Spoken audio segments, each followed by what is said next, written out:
পাকিস্তানের হয়ে বাজি ফটকা ফটালে পাকিস্তানে তাড়িয়ে দেব। এদেশে পাকিস্তানের হয়ে বাজি ফটকা ফটালে পাকিস্তান তাড়িয়ে দেব, না হলে গাঢ় দিয়ে ভরে দেব। কোন সম্প্রদায় সেটা দেখব না। এসআইআর বিরোধীদের তীব্র কটাক্ষ রানাঘাটের বিজেপি সাংসদ জগন্নাথ সরকারের। নদিয়া শান্তিপুরের সূত্রাঘাট 2 নম্বর কলোনিতে রানাঘাট দক্ষিণ সাংগঠনিক জেলার উদ্বাস্তুশালের একটি সভায় উপস্থিত ছিলেন বিজেপি সাংসদ জগন্নাথ সরকার। সেখানে আরো বিজেপির উচ্চস্থানীয় নেতৃত্ব এবং কর্মীরা উপস্থিত ছিলেন। সেখানে বক্তব্য রাখতে গিয়ে বলেন, স্বাধীনতার আগে যখন 2 পাকিস্তান অবিভক্ত ছিল তখন সেখানকার আইনমন্ত্রী ছিলেন যোগেন মন্ডল। তার উপর এত অত্যাচার করা হয়েছিল, সে সেখান থেকে প্রাণ ভয় পালিয়ে কলকাতায় এসে তার পদত্যাগপত্র জমা দিয়েছিলেন। আর তাকে দেখে দেখে পরবর্তীকালে বহু মুসলিম এ রাজ্যে এসে তথা এদেশে চলে এসেছে। আর তাদেরকে ভয় দেখিয়ে তৃণমূল, সিপিএম এবং কংগ্রেস দরে টানতে বাধ্য করেছে। তবে আমি বলবো, ভারতবর্ষে থাকতে হলে ভারতের গুণগান করতে হবে। পাকিস্তান খেলায় জিতলে এখানে তার জয় উল্লাস করা যাবে না। যারা পাকিস্তানের জয় বাজি ফটকা ফাটাবে তাদের পাকিস্তান পাঠিয়ে দেব, নতুবা গারদে ভরে দেব, না হলে এরাই দেশবিরোধী কার্যকলাপে যুক্ত হবে। অন্যদিকে এসআইআর প্রসঙ্গে তিনি বলেন, রাজ্যের যে মৃত্যুগুলো ঘটছে তার দায় একমাত্র তৃণমূলের। তারাই মানুষকে ভয়ে আতঙ্কিত করে তুলেছে। কৃষ্ণনগরের রিঙ্কু তরফদারের মৃত্যুর জন্য দায়ী তৃণমূল। তার কারণ, তিনি যে সুইসাইড নোট লিখে গেছেন সেটি আদেও তার লেখা কিনা তা নিয়ে সন্দেহ রয়েছে। তার পরিবারের দাবি তার 4টি আঙুল নেই, তাহলে সে সুইসাইড নোট লিখলো কিভাবে? এসআইআর এর শুরু হয়েছে রাজ্যের বিভিন্ন জায়গায়, যে মৃত্যুগুলো ঘটছে কৃষ্ণনগরে হয়েছে। মমতা ব্যানার্জি নিজে টুইট করেছেন এবং বলছেন যে এই দায় সম্পূর্ণ স্বরাষ্ট্রমন্ত্রীর এবং বিজেপিকে নিতে হবে। কি বলবেন?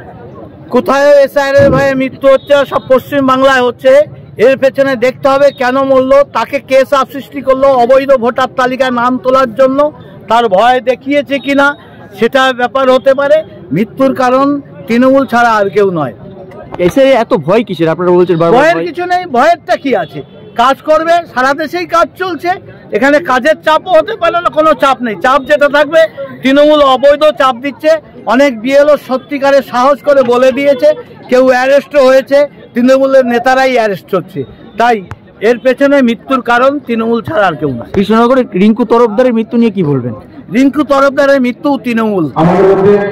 এবং তার সঙ্গে সঙ্গে একটা জিনিস বলা যেতে পারে, তার লেখাটা তার কিনা সেটাও দেখা হবে।